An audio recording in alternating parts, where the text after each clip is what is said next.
I want to settle the question of Trump's stupidity once and for all. I will dedicate an entire segment of the show to this. Another segment will be about the crimes of Senator Schiff and Director Fabrier Comey, for which they could each be sentenced to 20 years in prison. Moreover, as punishment, I would put them in the same cell. And then a little more about Princess Hillary, who said, if they try to push me down, push me to the bottom, and so on. Something like that, yeah, drag me down. I'll drag half of Washington down with me. And she said this not behind the scenes, but on a television show looking straight into the camera. And I think she scared everyone she needed to. I think we should start with a question for the president. What will happen if Russia does not agree to a ceasefire? Will Russia face any consequences if Vladimir Putin does not agree to end the war after your Friday meeting? Russia will pay, and seriously. Some may smirk, but I would think twice. Do you know their consequences? There will be sanctions and tariffs. I shouldn't say more. Thank you. And now you will hear from Kellyanne Conway. She is the strategist who, well, basically led Trump to victory in 2016. She and Bannon were the brains and driving force behind it. Here comes a question for her from the host.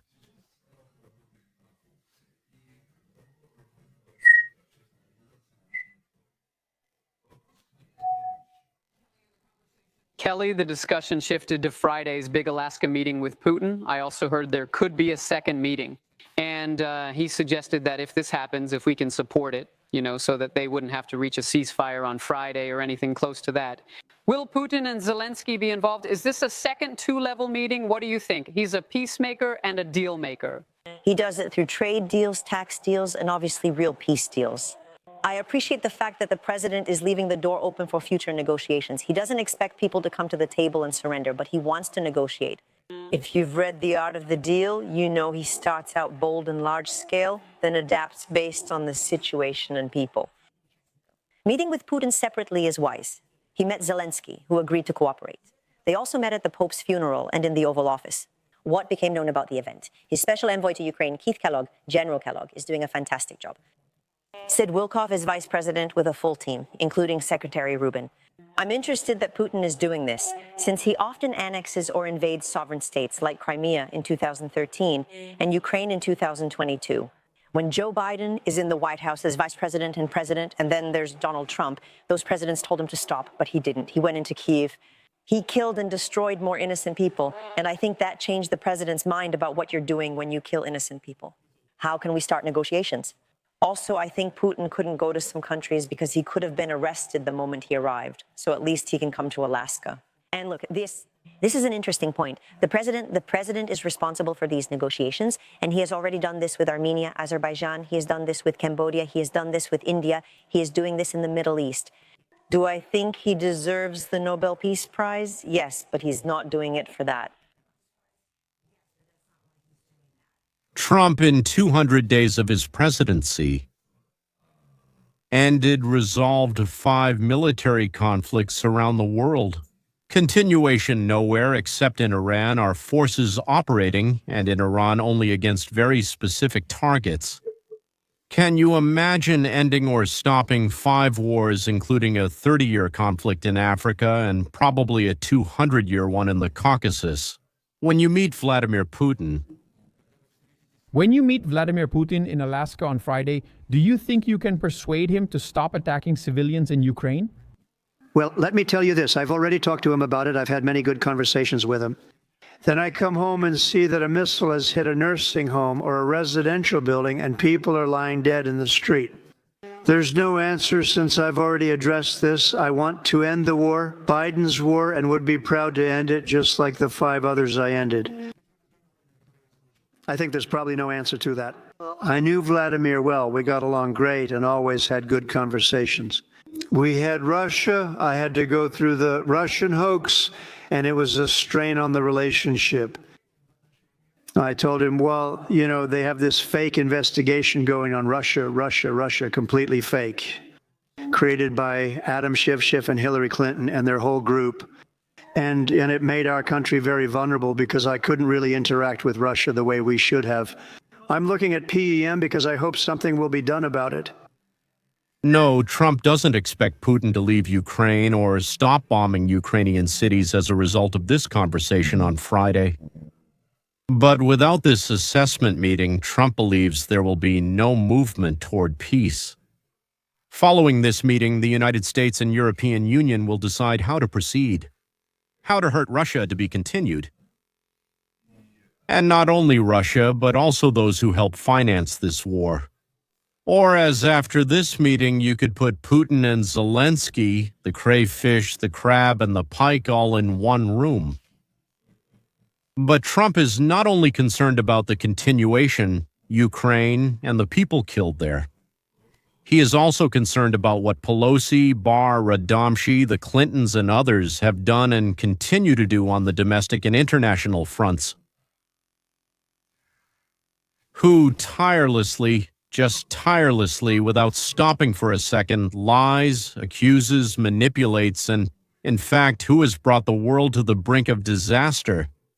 These people have endangered our country, and Adam Schiff fabricated everything. It was a deception. The Mueller report was released. Despite having 18 Trump haters, they found I did nothing wrong. They were shocked to find nothing after years of investigation. It was a hoax made by the Democrats, especially Schiff and Hillary Clinton and their group. And now we've learned everything that's come out over the past 2 months. Incredible, thanks to intelligence. I hope something will be done about it. These are people who put our country in danger.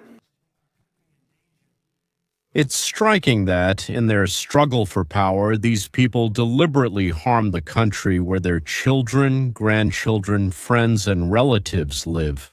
Could it really be that they are so go away subtitles? Or maybe their thirst for power and money blinded them? That much? Subtitles. They're not idiots, gentlemen, just scoundrels. Kevin and Jerry Brown. What did you think would happen when you let 10 million undocumented people into California over the past 25 years? Where are they? Where were they supposed to live? Where were they supposed to get medical care? Where were they supposed to go to school? How was this supposed to affect other people? How were they supposed to drive if they didn't know anything about American traffic rules? Where were they supposed to get a driver's license? And did it affect you? And the answer is no, it didn't affect you. It affected other people, poor people, middle-class people. That's why you did it. You felt good, but you never lived among the people you supposedly protected. And That's the problem. It overloads the system. will pay for all this. How will it affect all of us? Well, let's say the residents of California. And the first thing you do is deliberately break the law You cross the border. without permission. And the second thing you do Is You stay there without permission. Third, what you'll probably do is try to justify it with some kind of fake identification. then this. policy changes. You know, I can tell you whether you like it or not, but if I go to a big shopping mall in my area at 6 a.m., you should see the parking lot. It's just covered with trash and waste, and people come. And it's not United States citizens who are doing this because they were raised differently. When I go to the store, when I see people, they always return the cart. But those who just cross the border, maybe because they're poor, have that attitude. I'm not used to your customs and traditions, but I know the ones from where I came from. And if I'm going to leave trash around these days, yesterday I had to go through 5 carts, Jack, before I found one without trash. These aren't the ones in the park, but ones the park brought back. They're either stuffed with newspapers, Discount flyers. Or napkins or wet wipes in a shopping cart, and every time it's Everywhere when you Live there. And the people I work with who are in Tony Paella Alto have no idea what it's like. And when they go to the doctor, they don't wait. They don't wait from 15 minutes to 3 minutes. And as I said, I went to 2 specialists. and in this. In this area, you have to wait for months to see Doctor, and What do you feel when you see them? I need to write this, Victor. so We need this fast. Did you have any? When did you last come here? I can't recall. Yeah, okay. there are problems. Bye. Like this. huge lines in hospitals, overcrowded classrooms. Moreover, some students don't understand the language, haven't studied any subjects at all. Literally nothing, ever. How can our children study in such an atmosphere when Weko Stillycrypt hasn't even taken a driving test, and he's driving cars on our streets, and those who hang out in groups in dark parks and side streets? When you have a country like Mexico, which deliberately exports people for the sake of $63 billion in remittances that they send home, you have a force multiplier effect. Mexico is deliberately trying to break down the border. Or, as Mr. Abrador said, it's a wonderful thing, so that... It's clear. In total, the remittances of money earned in the United States sent home to Mexico amounted to $62.5 billion last year, having long become one of the main sources of income for the country's economy, Mexico. Tourism industry. For comparison, tourism in Mexico generates $33 billion, which is half the remittances from undocumented workers in the United States. And petroleum products, which are considered a very successful sector, bring Mexico $41.6 billion in exports. That means Mexico is very interested in the millions of undocumented immigrants who cross into the United States, very interested. But let's get back to Ukraine. Russia, as we've been told, broke through the front line, and soldiers on motorcycles went deep into the territory that Putin called his own, even though he hasn't captured it, but they've already put it into the Constitution. You see, Putin wanted to go to the meeting with Trump, which will take place tomorrow, and he wanted to show Trump that Russian soldiers are capturing Donetsk. And that's why Trump should put pressure on Zelensky to make him give up the entire region completely. For this, he sent hundreds and hundreds of soldiers on motorcycles. As cannon fodder. Their only goal was to capture territory without having the weapons to hold it. That is cannon fodder thrown into the breakthrough, so that during the meeting in Alaska, there would be a sense that Russia is capable of capturing the regions it, well, let's say, claims. It would be funny if they get kicked out of there on Friday. This tells me one interesting thing. Putin is ready for negotiations. Otherwise, why put on this demonstration? So the time for stalling may already be over and the bargaining is beginning. I could be wrong, but why else go to Alaska or coordinate offensives with the trip? Yes, don't forget, ladies and gentlemen, to subscribe and hit the bell as well. But the most important thing, the very, very, very, very most important thing, send links to these videos to your friends. Many people aren't familiar at all, and they think that black is golden orange, but it turns out it's actually green. Yeah, before I forget. And everyone who said they're coming to our concert of Alexander Gorodnitsky on Friday, it means everything will be in the courtyard, the heat will have subsided, and I think, as always, it will be wonderful. It's a potluck, bring your own food to eat. Come at 6, the concert starts at 7. We'll have a snack and a little drink before and then a bit more after. By the way, after the concert, you can buy a collection of poems and songs. Take a photo with the poet, by the way, the author of Atlanti and many other things we love. You know, I've discussed with several acquaintances that many Russian-speaking and some Ukrainian-speaking experts often repeat certain things about Trump that have been drilled into them by the zombie box. Clichés. And they're convinced that they're thinking originally. For example, on the channels of Naga, Shvets, Gordon, and other KGB operatives like Gudkov and Zhernov, in my opinion, people often say that Trump is an idiot, that he's not very bright, a poorly educated loser. I really like that one. A poorly educated loser. Let's start with the loser. After receiving a capital of $3 million from his father, Donald Trump built an empire worth $5 or even $10 billion. Well, definitely, that's a failure because, for example, Schvetz would have turned those $3 million into $100 billion. Subtitles, minimum subtitles, Dima Torzok, loser Trump subtitles. Subtitles, Dima Torzok, subtitles by Dima Torzok, Nagy. If he wanted to, he could have taken 30 million or even 40, but he didn't want to. That's lower than nothing. Well, dignity, let's say, yes. So that his name would be on the most prestigious skyscraper in Tokyo. I just saw it there myself. 2 out of 3 of Trump's books were complete failures. Only one became a worldwide bestseller. The other 2 were only national bestsellers. Gordon, for example, wrote D.M. Gordon. Yes, 5 books. That's already more than Trump. He's surpassed him. Plus, all their books are much thicker than Trump's. And they aren't being sold only because Dmitry doesn't want to part with them. Otherwise, he would be selling much more than Trump. Trump's television show didn't become the most popular in the world. It didn't. The Super Bowl was watched by 45 million people, surpassing The Apprentice, Trump's show, which had 42 million viewers. Zhernov, Yakovin, and Yakovenko, and others, I forgot how.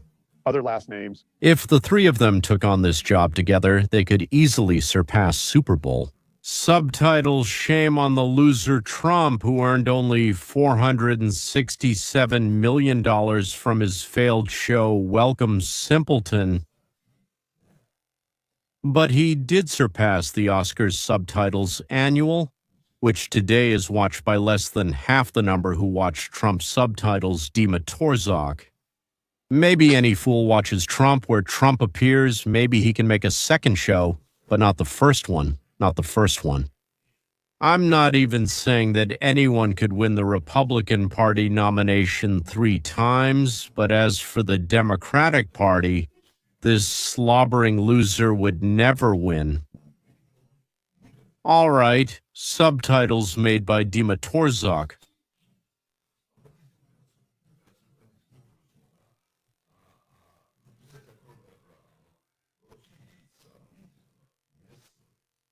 Chicken, of course. Pigeon, maybe even standing up. Having dealt with the loser and the failure, let's take a look at the lack of intelligence. In 24 hours, he stopped a conflict between 2 countries with nuclear weapons. That's India and Pakistan. If he were smarter, he would have stopped it in 12 hours. He beat Turkey, Armenia, and Azerbaijan. Well done, Dima Torzok. But was it necessary to do that? That's the big question. A fool could have sold them weapons for crazy money, but he just gave them away. Well, not smart, no. The fool went to Africa to make peace between Congo and its neighbors. He could have traded food for their rare earth elements. Ka. Thailand won against Cambodia. Subtitles. Where are you going with them, you unwashed faces? Pushing in, fool. Those always want the most. Subtitles. In general, well, an unscared fool, as smart Russians say, fools unscared, live here in America. And the main unscared fool is, of course, Donald J. Trump. Yes, not only is he unscared, but he's also a complete fool and a squarely complete fool. Smart Russian-speaking people also say that Trump is a narcissist. Usually, narcissists have chaos in their families. Yes, narcissists only think about themselves. They don't care about others at all. Whoever it is, the kids are into drugs and don't want to do anything. They wait for their father's inheritance and just loaf around. Like Hunter, for example, yeah, well, his dad is smart. That's why he does what he does. What do you do for fun? He just waits for his dad to die to get a good inheritance. And as for this Trump, yeah, wherever you look, it's even disgusting. What kind of kids? It's unbelievable. It's unusual when they don't smoke, drink, use pills, inject drugs, or smoke anything. Educated, they all work, have families, children, It's just disgusting. It's really something absolutely unbearable, and no one steals. From the kids, I mean, or maybe they just haven't been caught yet. Well, maybe they haven't been caught. And the editor himself, well, honestly, he's a fool. He could have stolen a lot. Fool. He could be sitting in the White House, yeah. Oh, just imagine how much he could have. He could have taken bribes from every cop. Fool. Like they do in normal countries, like Russia, for example. Hello. But he never does that, so Trump is a fool. A smart person would have stolen something. Fool. Yeah, anyone, Rashkin Piankovsky, just give them the chance. They would have cheated the tax authorities or the bank with a mortgage or added extra workdays for themselves in the paperwork.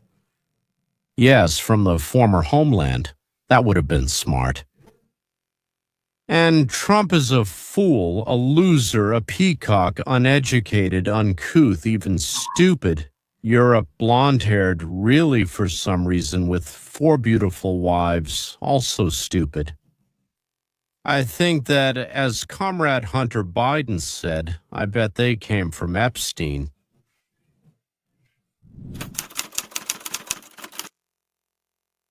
From a crowd of scoundrels and liars, they picked the worst. The most disgusting scum named Adam Schiff.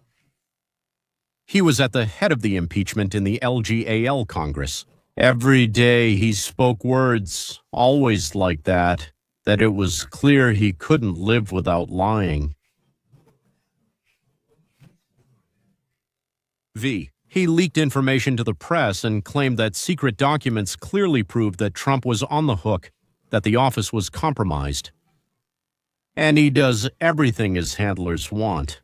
Several times he appeared on television and said, "I've already seen this. You'll see it tomorrow or the day after, but I've already seen it, 100%. For this excellent, nasty work, Schiff became a senator from the members of the California State Congress. And he continues to lie, deceive, cheat, distort facts, and mislead. And if you think about it, he doesn't really know how to do anything else. Well, his time has come, I hope. Democratic Party whistleblower told the FBI that then Congressman Adam Schiff approved leaking classified information to discredit President Trump. The White House is giving its initial response. The president has said he wants Adam Schiff held accountable for the many lies he told the American people about the Russiagate scandal. I have a quote from the FBI director. For many years, some officials have used their positions to selectively leak classified information to shape political narratives. The sole aim was to use intelligence and law enforcement agencies for political purposes. These abuses have eroded public trust in our institutions. Now the FBI will lead the efforts together with our partners in the Department of Justice and Congress. Senator Adam Schiff is under increasing pressure to resign from Congress after the FBI and Department of Justice obtained a direct witness who testified against him.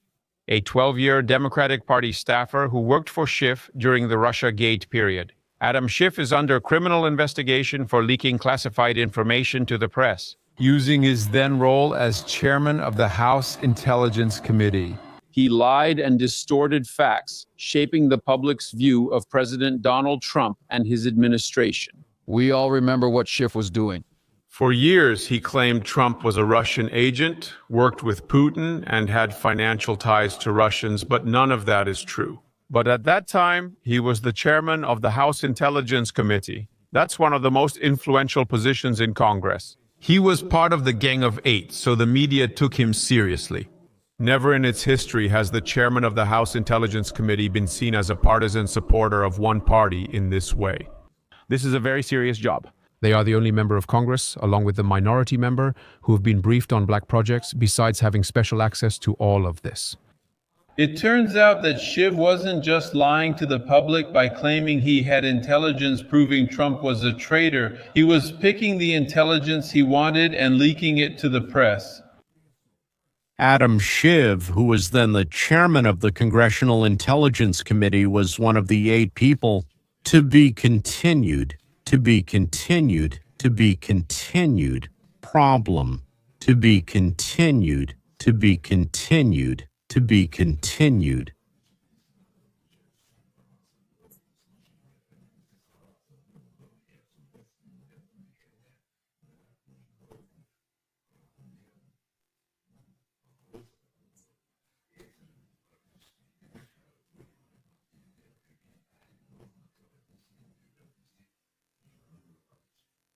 Naturally, they advise and make the final decisions for the president, but these are the very same, well, about 12 people who decide the fate of America.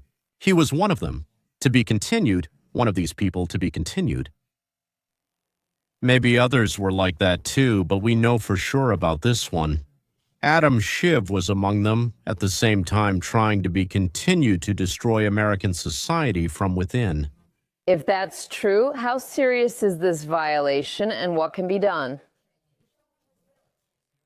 Well, it's certainly very serious, and Adam Schiff lives up to the name he was given. The leaking of classified information, as you know, is a serious crime, and it will be up to the Oversight Committee and the Judiciary Committee to deal with it. This is a serious accusation. I've asked Senator Schiff to resign immediately. District Attorney Jeanine Pirro is leading the investigation. The last person you'd want leading an investigation against you if you're Adam Schiff. Jeanine Pirro says that this case is so high profile and delicate that she is personally overseeing it. And to refresh your memory on what Jeanine Pirro thinks about Adam Schiff, take a look at this. So what he's doing is trying to whet Americans' appetite, laying the groundwork for impeachment, while the Washington Post says this guy has 4 Pinocchios. He's a liar. The rest is up to you. Jeanine Pirro was a host on Fox at the time, and before that she was a judge. Now she is the Attorney General of Washington, a scourge of politicians and bureaucrats with a very sharp and long tongue. But it wasn't just Senator Schiff who was leaking classified information. FBI Director Comey, well, let's just say at the very least, was doing the same thing. We suspect something else as well, but we'll deal with that. All right, that's key. In an interview on Fox News with Sean Hannity, journalist John Solomon revealed documents claiming that former FBI Director James Comey used a Columbia University law professor to secretly pass classified information on his behalf to the New York Times. According to the documents, the professor told FBI agents that he regularly acted on behalf of Comey to counter negative stories. After meeting with Comey and receiving classified data, this professor would contact the New York Times, who would then publish what appeared to be a leak. John Solomon pointed out the professor's evasive denial, comparing it to Bill Clinton. And he accused Comey of bypassing the FBI press office rules to improve his own image, while damaging Donald Trump's reputation. Let me put this on the screen. This is a very long excerpt you have here. It's worth reading. I'll let you sum it up, and then I want to hear your conclusion about what you find here, because to me this is very incriminating. Well, you find that James Comey bypassed the FBI press office to change the narrative in Washington, boost his reputation against Democratic attacks, and damage Donald Trump's reputation. The Democrats were upset with James Comey for disclosing information just before the election. There might be new evidence in the Hillary Clinton email scandal. Hillary blamed Comey, the Russians, and others for influencing and disrupting the election, but didn't blame herself for losing. But M. Comey tried to fix it and had the final say. Columbia University law professor Daniel Richman was confirmed and questioned. Richman said, "Yes, I used my relationship with New York Times reporter Michael Schmidt." He is one of the authors of the Pulitzer Prize-winning package, which President Trump is now suing. My goal was to improve negative stories about James Comey and establish a narrative about collusion with Russia. This person acted outside the official channels of the FBI press office. As the FBI noted, you met James Comey, who gave you access to classified information. Shortly after you spoke with the New York Times reporter, who later reported what seems to be classified information. Did you do that? And he gives, I think, possibly the most famous denial that people will remember since Bill Clinton said yes. It depends on what the meaning of the word is. When he tried to hide whether he had an affair with Monica Lewinsky, he says, I can say that I don't think I confirmed the information. I can say with a caveat that I did not give him classified information. With a caveat, I need some flexibility. It's an unusual time. The FBI clearly had strong suspicions that this was a potential back channel for leaking information, possibly classified information, to the media with James Comey's fingerprints on it. They didn't get much further. They didn't bring Comey before a grand jury, as far as we can tell. They also don't seem to have brought this gentleman, Daniel Richman, before a grand jury. And like Adam Schiff, as we told you last night, here they have a whistleblower witness who says, I was in the room when he authorized the intelligence leak. It turns out a dead end highlighting the Department of Justice's double standard over the past 6 years. Jim Jordan confirmed today that he never received these documents and we're only discovering this 8 years later. Thanks to what Kash Patel provided, the FBI had all the evidence of how the false narrative about collusion with Russia was being spread across the country. It hurt the voters, damaged President Trump's first campaign, and nothing was done. The merit belongs to the FBI, Kash Patel, and those now sharing this information with the public. Is there any legal risk here? If Pam Bondi pursues the grand jury, these people will be called to testify. I want to remind people that most classified information statutes have a 5-year statute of limitations. But there's a provision that extends it to 10 years if it's done intentionally and knowingly. And there is pretty clear evidence of a strong apparatus set up for leaks, according to FBI documents. I think the grand jury can come back and try to compel testimony and find out. Tomorrow, I think we'll send people a new way. How often was the FBI blocked from investigating Hillary Clinton's corruption in the Clinton Foundation? The answer may shock you. Final words. Tomorrow, there will be a flood of information about how the FBI covered for Hillary Clinton. How lovely. So what crimes did she commit in the Hillary Clinton Foundation, and how was she let off the hook? Because Hillary is just crazy about money. So we wait for tomorrow. Wonderful. Then the day after tomorrow will be even better. And then even better until next time.